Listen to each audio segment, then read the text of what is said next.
Hey everybody, this is Mike with 4 and 6 Music. What I'd like to do in today's lesson is I'd actually like to go over parts of a song by The Cure, and for this I'm going to extend this lesson for the next several days. So for each of the days we're going to touch upon an album, and I'm going to pick a song from each of the albums that I discussed with you guys, and I'm going to show you guys what Robert Smith, the principal songwriter of The Cure, what he does in the songs that make them sound the way they sound, right? And the first album we're going to talk about, a personal favorite of mine, is Pornography. Let's see if we can get it without the glare. Well, there we go. So, Pornography, still with the glare. Sometimes it's difficult to get around that. So Pornography is, I would say, one of the darker sounding Cure records. I mean, you already know when you listen to it, the very beginning, the opening line of 100 Days, the opening track is, it doesn't matter if we all die. Very existential, so you could tell just from the very introduction of this album that you're going into a darker territory than you did with previous releases by The Cure. And so on this album, the song that we're going to talk about is The Figurehead. So The Figurehead is just a really great atmospheric song that builds on a very, I wouldn't say a pretty simple chord progression, very straightforward. But what Robert Smith does with this chord progression is something a bit unique. So let's talk about the chords that are being outlined first in the verses, and then I'll show you how Robert Smith takes these chords and makes them his own. So the first thing we have is a C minor. So this song, like as far as the key goes, I would say is in the key of C minor. So we start with our C minor chord, then we go to a B flat major, then an F minor, then an A flat major. So those are the chords that we have in the verse.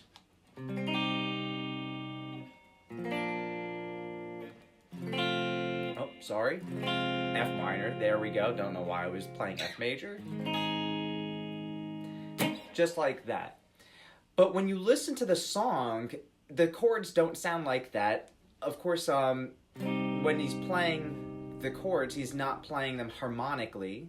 So when I say harmonically, I mean like that. Instead, he plays them as arpeggios, playing each string one at a time. So when you play an arpeggio, it's basically when you're breaking up the chord and playing it note by note rather than all together, such as that. So you hear the chords being played as arpeggios, melodically, not harmonically, and when you hear it, it doesn't really sound like this.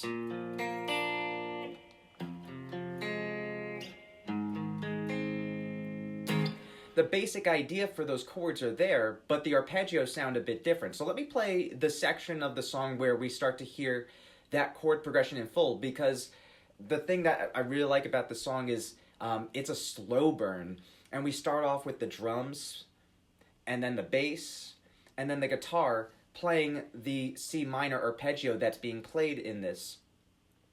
Just, once in a while, and then it's not until about a minute into the song when you start to hear the chord progression in full being played by the guitar.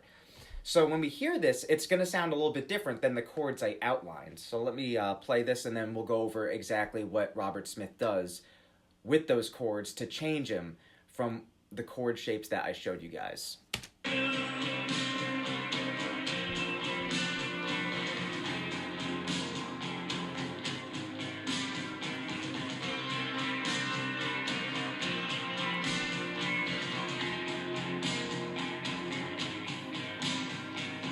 And we hear a lead guitar part in there as well, which I'll go over after we go over the chord progression that's being played. So the chord progression, what he does is, for pretty much all of these chords, he has this open G being played. So there's this continuity between the chords, is that open G. So when you're playing that, obviously, you're not going to be playing this shape for the C minor because we want to get that open G in there. So the chord shape that is being played initially for that C minor is a bit tricky. What we're going to do is we're going to take our pinky, and I would suggest using your pinky for this. You'll see why, because the stretch that we're going to have to make. So you're going to use your pinky on the 3rd fret of our A string, and then we're going to use our first finger to play the B flat on our D string, open G, and then we're going to take our 2nd finger, our middle finger, and we're going to place that on the 1st fret of our B string. And that's the first chord, our C minor. That's the voicing that Robert Smith uses in the song. So instead of playing this, he plays this. A bit different, but we still have that C minor sound in there. And make sure when you're doing this to arch your fingers, so kind of like the rule that I was showing you guys before. Where's my pen? There we are.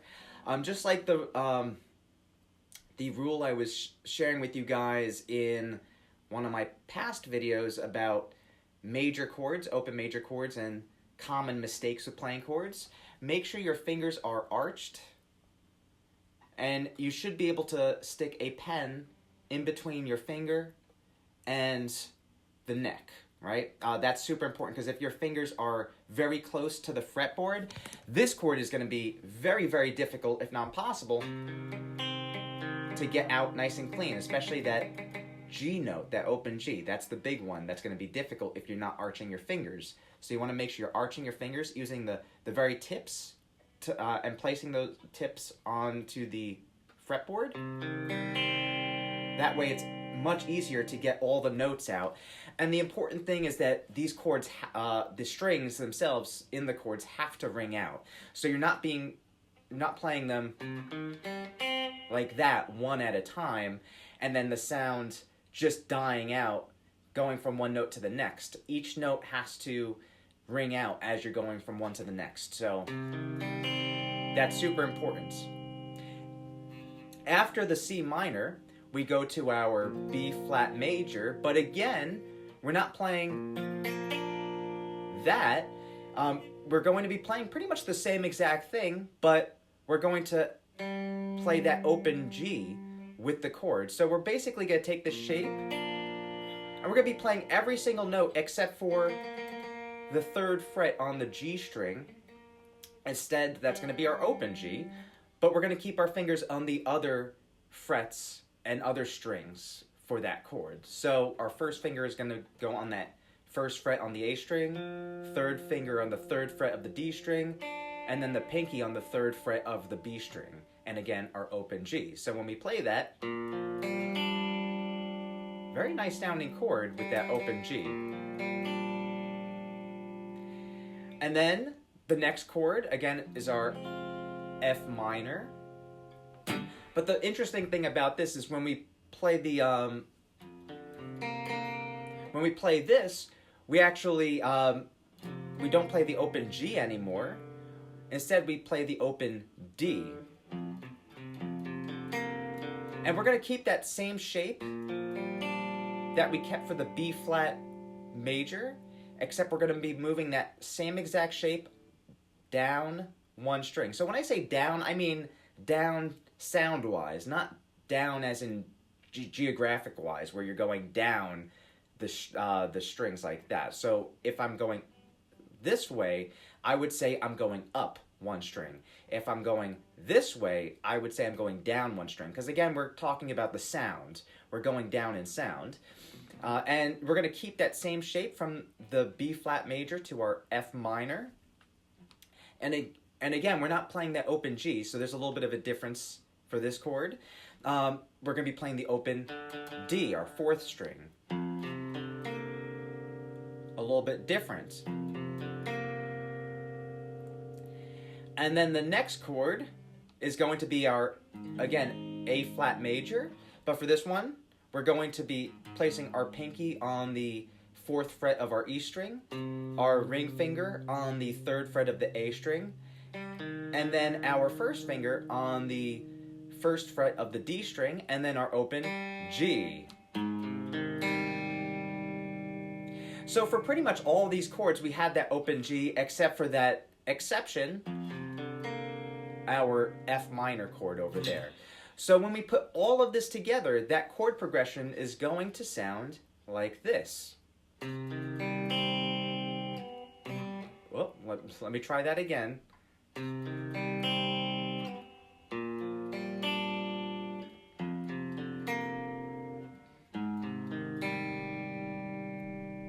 And then it repeats. And you'll notice that the rhythm kind of changes throughout the song a little bit. That's going to be the main rhythm that we hear. And then when we get to that part where we hear the lead guitar, it's going to be a little bit more active in the right hand, but the chord shape is going to stay the same. So it will sound a little bit like this.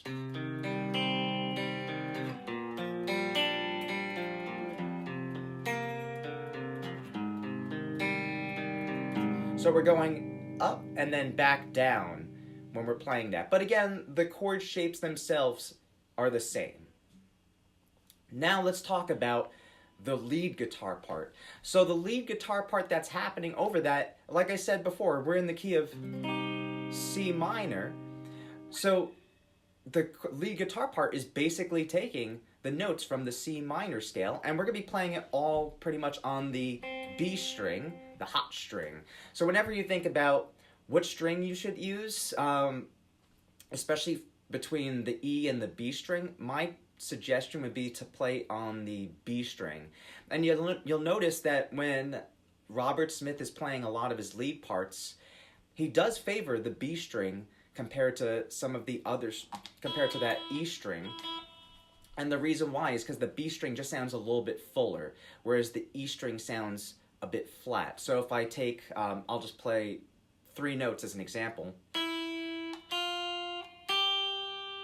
That's on the E string, and then on the B string. It's a little bit of a difference. It's enough to notice though. So again, let me play them side by side so you could hear.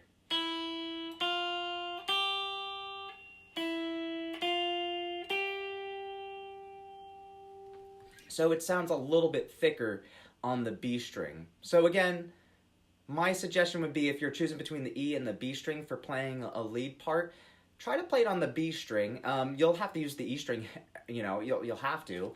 But if you can favor either of those strings, my suggestion would be the B string, which is what Robert Smith does in this song. So when we hear that lead part,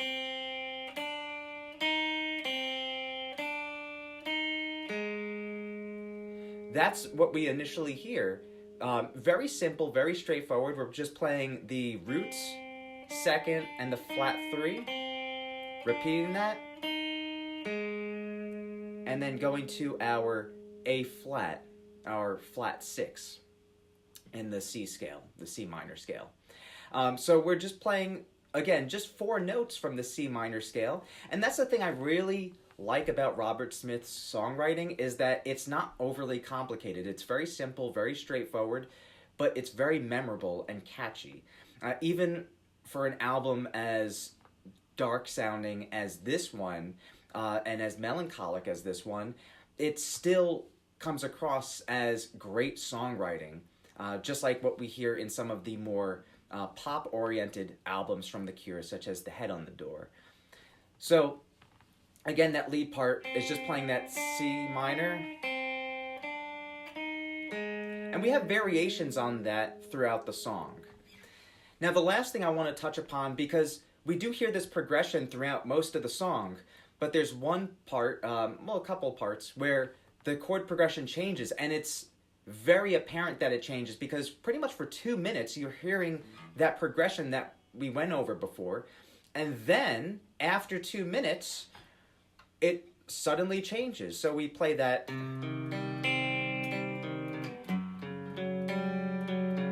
C minor, and then we go to this chord over here.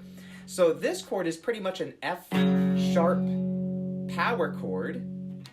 So we have our first finger on the 2nd fret E string, third finger on the 4th fret A string, pinky on the 4th fret D string, and then our open G. So again, for most of these chords, with the F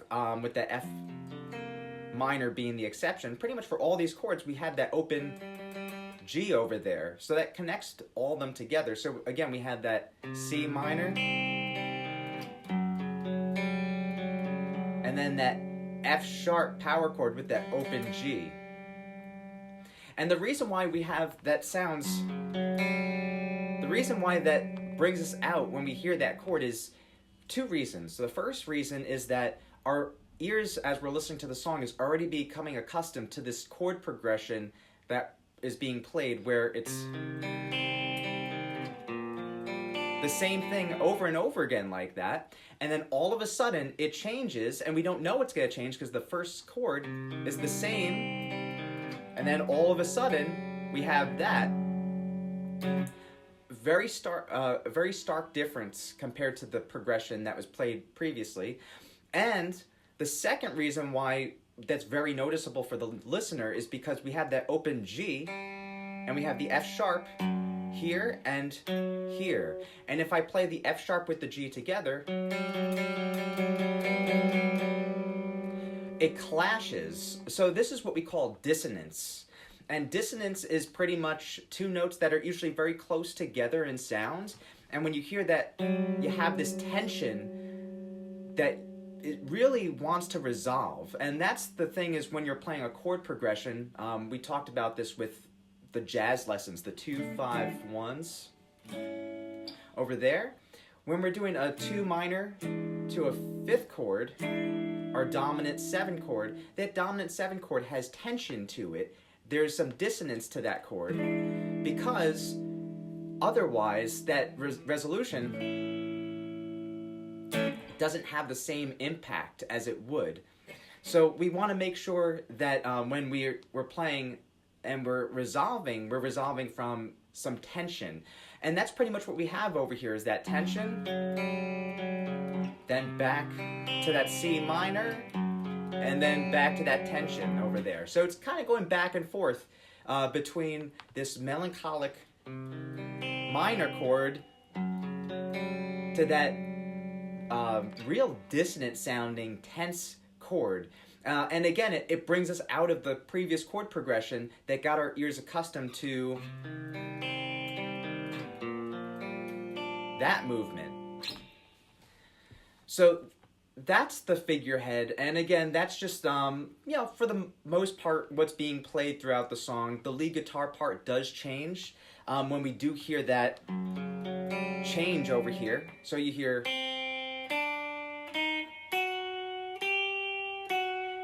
and when we hear that, we have that C, D, E flat. So again, the first 3 notes of our C minor scale. Then we go up to that F sharp, which is that F sharp power chord, and then the G, which is our open note that is creating the tension with that F sharp. So we hear that not only in the chord, but also in the lead guitar part as well. So whether Robert Smith knowingly did that or not, I'm not sure, but definitely he heard that, and he was able to pick that out and figure out, like, that goes along with the chord change, those 2 notes. And that's something that I always think about when I analyze songs and I'm trying to figure out what's going on, is how much the songwriter actually knows as far as like the theory behind it and the choices that they're making. Because not all songwriters know that sort of stuff. Sometimes it's just intuition, and it's intuition that's built on years and years of learning other people's music. So that's, I think, one reason why it's super beneficial to learn songs and to understand how they're worked, how they sound the way they sound. Because when you do that, you're able to implement some of those ideas into your own playing and your own songwriting. And this is a great example of excellent songwriting that is not overly complicated. It's just simple, straightforward, and to the point. And that's something that I absolutely love about The Cure's music and Robert Smith's songwriting. So that's it for today's lesson. In tomorrow's lesson, the next lesson, I'm going to go over, again, another song from another album by The Cure.